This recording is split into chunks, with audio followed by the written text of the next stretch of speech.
Hello, bachcho. Let's read the question. So the question tells what is an ecological succession, and we have to differentiate between the primary and the secondary succession. So चलिए first of all we'll study about the key concept और यहाँ पे जो हम key concept use करने जा रहे हैं that is our ecological succession. So सबसे पहले हम जानेंगे ecological succession क्या होता है. Then after that हम इसके जो दो type होते हैं that is primary and secondary succession उसके बारे में हम पढ़ेंगे.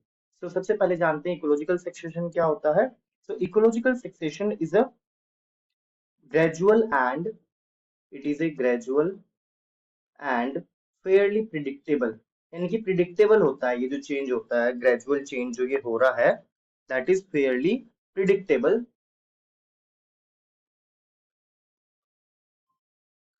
And change. So ecological succession is the gradual and the fairly predictable change in the species composition. यानी कि जो हमारी स्पीशीज की कंपोजिशन है उसके अंदर जो हमारा ये चेंज हो रहा है that is fairly predictable and gradual of A given area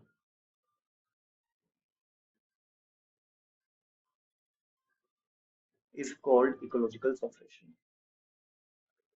So this is the definition of the ecological succession कि एक given area में जो एक gradual change होता है species composition में उसी को हम क्या बोलते हैं ecological succession बोलते हैं.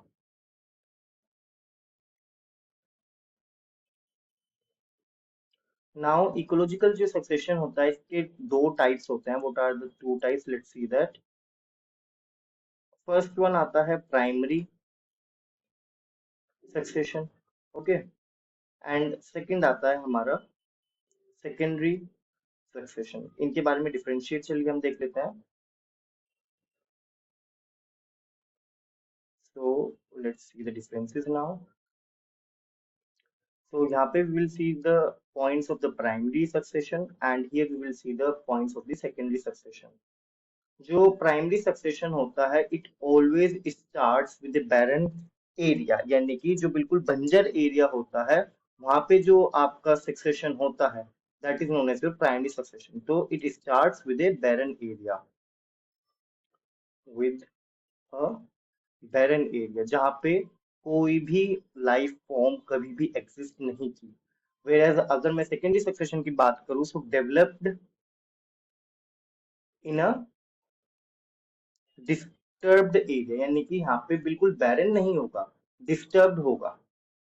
बिल्कुल बैरन होना एक अलग बात होती है और एक डिस्टर्ब्ड एरिया एक अलग बात होती है. ऑलराइट. सो सेकंड पॉइंट हम क्या लिख सकते हैं. यहाँ पे कोई भी सॉइल नहीं होगी. As I told you it is barren, no soil.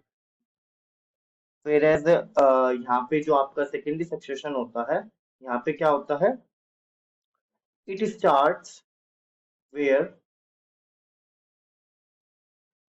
soil covers is already present.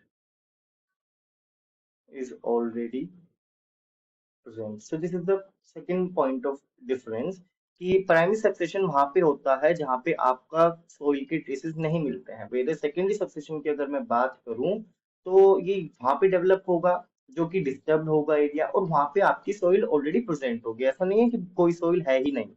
Alright. यहाँ पे जो आपकी पॉइनर स्पीशीज होती हैं वो कौन कौन सी होती है. पॉइनर स्पीशीज आर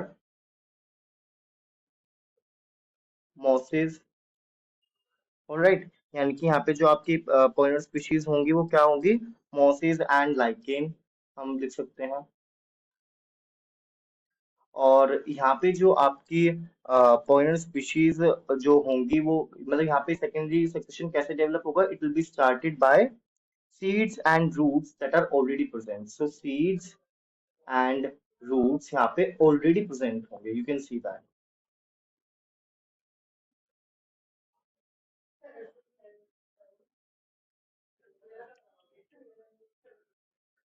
तो यहाँ पे प्राइमरी सक्सेशन जहाँ पे होता है वहां पे सबसे पहले मॉसिस एंड लाइकेन सबसे पहले आएंगे. दैट्स व्हेन इनको पॉइनर स्पीशीज का. और सेकेंडरी सक्सेशन में seeds and root already present होता है फिर वो आपस में डिस्ट्रीब्यूट हो जाते हैं, ग्रो करते हैं आगे. देन आफ्टर दैट अगर हम बात करें, सो यहाँ पे it begins with no life, we can also say that कि यहाँ पे कोई भी लाइफ नहीं होती, बिगिंस विद नो लाइफ। और सेकेंडरी सक्सेशन में अगर हम बात करें, सो यहाँ पे follows removal of existing biota, यानी कि यहाँ पे एक टाइम पे लिविंग ऑर्गेनिजम्स एग्जिस्ट करते थे, बिकॉज ऑफ सम एक्टिविटीज वो मे बी डिस्टर्ब हो गए हो, बट ऐसा नहीं है कि यहाँ पे कभी लाइफ एग्जिस्ट करी ही नहीं। Follows removal of existing biota, that means यहाँ पे लाइफ एग्जिस्ट करती है। So that was some point of differences between primary succession and secondary succession. Also यहाँ पे जो बायोमास होता है वो लो होता है, और यहाँ पे जो बायोमास होता है वो क्या होता है, यहाँ पे हाई होता है।